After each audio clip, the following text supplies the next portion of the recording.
नमस्कार विद्यार्थी मित्रांनो. या आधीच्या व्याख्यानामध्ये आपण बिझनेस लॉ, व्यवसाय कायदे या विषयाच्या अभ्यासक्रमाची सविस्तर चर्चा केलेली आहे. बिझनेस लॉ या विषयाच्या द्वितीय सत्रामध्ये प्रामुख्याने आपल्याला ज्या व्यवसाय कायद्यांचा अभ्यास करायचा आहे त्यातील एक महत्त्वाचा कायदा आहे, तो म्हणजे द इंडियन कंपनीज ऍक्ट 2013. या कायद्याचा अभ्यास आपण दोन भागामध्ये करणार आहोत. कंपनी कायद्या संदर्भातील काही प्राथमिक तरतुदी ही आपण पहिल्या टॉपिक मध्ये अभ्यासणार आहोत, तर कंपनी कायद्यातील काही महत्त्वाच्या तरतुदी ह्या आपण दुसऱ्या भागामध्ये अभ्यासणार आहोत. आपल्याला कल्पना आहेच की कोणताही व्यवसाय हा नफा मिळवण्याच्या उद्देशाने केला जातो. मग आता असा व्यवसाय हा कोणीतरी उभा करणं, कोणीतरी चालवणं आवश्यक असतं. ज्या व्यक्ती किंवा संस्थेमार्फत व्यवसाय चालवला जातो त्या व्यक्ती किंवा संस्थेला व्यवसाय संघटना म्हणून ओळखले जाते. प्रत्येक व्यवसाय हा कोणत्या ना कोणत्या संघटन प्रकारामार्फत चालवला जातो. व्यवसायाचे जे महत्त्वाचे संघटन प्रकार आहेत त्यामध्ये प्रामुख्याने सोल ट्रेडर ऑर्गनायझेशन म्हणजेच व्यक्तिगत व्यापारी संस्था, पार्टनरशिप फर्म भागीदारी संस्था, संयुक्त भांडवली प्रमंडळ किंवा कंपनी, सहकारी संस्था, संयुक्त उपक्रम, परदेशी सहकार्य अशा विविध संघटनांचा समावेश केला जातो. जगातील उद्योग व्यापाराला मिळालेले एक महत्त्वाची देणगी म्हणजे संयुक्त भांडवल कंपनी होय. औद्योगिक क्रांतीनंतर मोठ्या प्रमाणावर उत्पादनाला चालना मिळाली. मागणीपूर्व उत्पादन हे मोठ्या प्रमाणात होऊ लागलं. साहजिकच व्यवसायाचं अत्याधुनिक उद्योगधंद्याचं, कारखान्याचं अत्याधुनिकीकरण करण्याची गरज किंवा आवश्यकता निर्माण झाली आणि मग अशा मोठ्या प्रमाणावर व्यवसायाला प्रचंड मोठ्या प्रमाणावर भांडवलाची गरज निर्माण झाली. अशा प्रकारे भांडवलाची गरज भागवणं हे व्यक्तिगत व्यापारी संस्था किंवा भागीदारी संस्था यांच्या प्रकारामुळे त्यांना शक्य नव्हतं.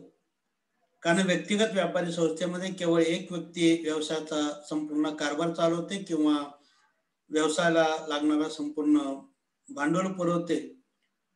त्याबरोबरच व्यवसायाच्या सर्व नफा नुकसानीची जबाबदारी ही एका व्यक्तीकडून स्वीकारली जाते. भागीदारी संस्थेमध्ये अनेक व्यक्तींचा सहभाग असला तरी ती संख्या देखील 10 आणि 20 इतकी मर्यादित केलेली आहे. म्हणून या संघटन प्रकाराच्या मर्यादा लक्षात घेता व्यवसायाचा विस्तार करणं शक्य नाही. त्या अनुषंगाने अशा एखाद्या संघटन प्रकाराची गरज होती की ज्यामध्ये सहभागी होणाऱ्या व्यक्तींची संख्या ही मोठ्या प्रमाणावरती असेल आणि त्यांच्याकडून विशिष्ट प्रमाणात भाग भांडवल जमा करता येईल. या गरजेतून आणि आवश्यकतेतून कंपनी म्हणजेच संयुक्त भांडवली प्रमंडळ या प्रकाराचा उदय झाला. कंपनी हा एक असा संघटन प्रकार आहे की ज्यामध्ये जनतेकडून भांडवल गोळा करून व्यवसाय चालवला जातो आणि अशा व्यवसायातून प्रामुख्याने जनतेचे हितसंबंध जोपासण्याचा प्रयत्न केला जातो. आपल्या देशामध्ये स्वातंत्र्यानंतर उद्योगधंद्याला आणि व्यवसायाला पोषक वातावरण निर्माण व्हावे यासाठी सर्वप्रथम 1956 साली कंपनी कायदा हा संमत करण्यात आला. बदलत्या परिस्थितीनुसार या कायद्यामध्ये अनेक वेळेला सुधारणा केल्या गेल्या. कायद्यामध्ये नवीन कलमांचा समावेश केला गेला, तर काही जुनी कलम ही वगळण्यात आली आणि त्यामुळे अशा सुधारणा लक्षात घेऊन पुन्हा 2013 साली सुधारित कंपनी कायदा हा अस्तित्वात आलेला आहे. या सुधारित कंपनी कायद्यामध्ये बहुतांशी तरतुदी ह्या 1956 साली जो प्रथम कंपनी कायदा करण्यात आला त्यातीलच आहेत. फक्त परिस्थितीनुसार काही जुन्या कलमांमध्ये बदल केलेला आहे आणि काही नवीन कलमांचा समावेश केलेला आहे. नवीन कंपनी कायदा 2013 मधील एक व्यावसायिक या नात्याने आपल्याला कंपनी कायद्यातील काही महत्त्वाच्या तरतुदी ह्या जाणून घ्यायच्या आहेत. प्रामुख्याने कंपनी म्हणजे नेमकं काय हे आपल्याला समजून घेणं आवश्यक आहे. बऱ्याचशा वेळेला आपण आपल्या नेहमीच्या बोलण्यामध्ये कंपनी ह्या शब्दाचा वापर करतो. अगदी कुठं आपल्याला बाहेर जायचं असेल त्यावेळेला आपण आपल्या मित्राला किंवा नातेवाईकाला असं म्हणतो की मला कंपनी देतोस का.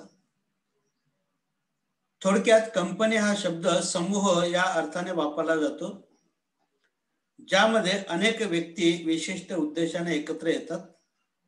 त्याचप्रमाणे कंपनी ही एक अशी संघटना आहे की ज्यामध्ये समान उद्दिष्टांच्या पूर्ततेसाठी काही व्यक्ती ह्या एकत्र येतात. आपल्या परिस्थितीनुसार आर्थिक क्षमतेनुसार भांडवलाची गुंतवणूक करतात आणि एखाद्या व्यवसायाची स्थापना करतात. त्या व्यवसायामध्ये झालेला जो नफा आहे तो भांडवल गुंतवणुकीच्या प्रमाणात लाभांशाच्या रूपाने वाटून घेतला जातो.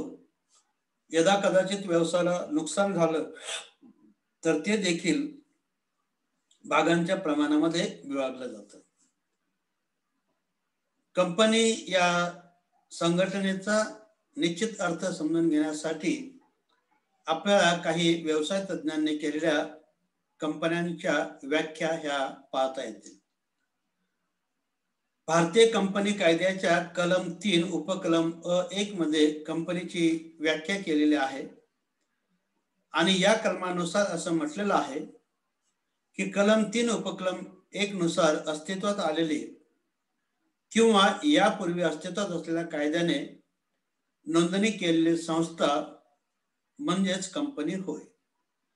थोडक्यात ज्या व्यवसाय संघटनांची स्थापना भारतीय कंपनी कायदा कलम 3 उपकलम 1 नुसार झालेली असते किंवा अशी संघटना अस्तित्वात आलेली असते किंवा हा कंपनी कायदा अस्तित्वात पूर्वीच्या कंपनी कायद्याने जर काही कंपन्यांची नोंदणी झालेली असेल तर त्या सर्व संघटनांना कंपनी म्हणून ओळखलं जातं. प्राध्यापक हने यांनी कंपनीची जी व्याख्या केलेली आहे त्यामध्ये असं म्हटलेलं आहे की कंपनी म्हणजे अनेक व्यक्तींनी लाभासाठी एकत्र येऊन निर्माण केलेली एक संघटना आहे. या संघटनेचे भांडवल अनेक भागात विभागलेले असते आणि भागांची मालकी ही प्रामुख्याने सभासदांची असते. तिसरी एक समर्पक व्याख्या केली न्यायमूर्ती लिंडले यांनी. त्यांनी कंपनीची व्याख्या करताना असं म्हटलं आहे की कंपनी म्हणजे अनेक व्यक्तींनी एकत्र येऊन कंपनीच्या भांडवलात आपले योगदान देणारी संघटना होय. या भांडवलाच्या आधारे कंपनी एखादा उद्योग व्यवसाय करते आणि त्यातून निर्माण झालेला नफा हा प्रत्येक सभासदाला त्याने दिलेल्या भांडवलाच्या प्रमाणात वाटला जातो. भांडवल पुरवणाऱ्या व्यक्तीला सभासद असं म्हटलं जातं. कंपनी कायद्यामध्ये दिलेली व्याख्या आणि वरील दोन व्यवसाय तज्ञांनी केलेल्या व्याख्या यामध्ये सर्वसाधारणपणे कंपनीचं स्वरूप स्पष्ट करण्याचा प्रयत्न केलेला आहे.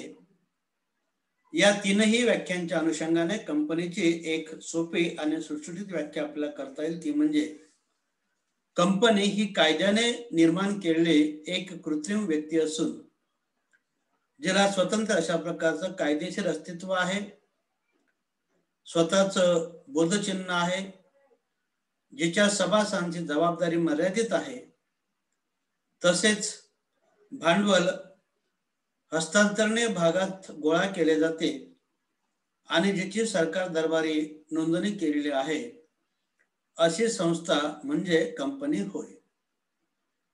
कंपनीची ही जी काही सर्वसमावेशक व्याख्या केलेली आहे, त्यानुसार सर्वसाधारणपणे कंपनीचं स्वरूप आपल्या लक्षात येईल, ते म्हणजे कंपनी ही एक कृत्रिम व्यक्ती असते. तिला स्वतंत्र अशा प्रकारचं कायदेशीर अस्तित्व असतं. तिची ओळख पटावी म्हणून त्याला एक स्वतःचं बोधचिन्ह असतं, नाव असतं, सही शिक्का असतो. कंपनीला ज्या व्यक्तींनी भांडवल पुरवलेलं असतं त्या व्यक्तीला भागधारक किंवा सभासद असं म्हटलं जातं.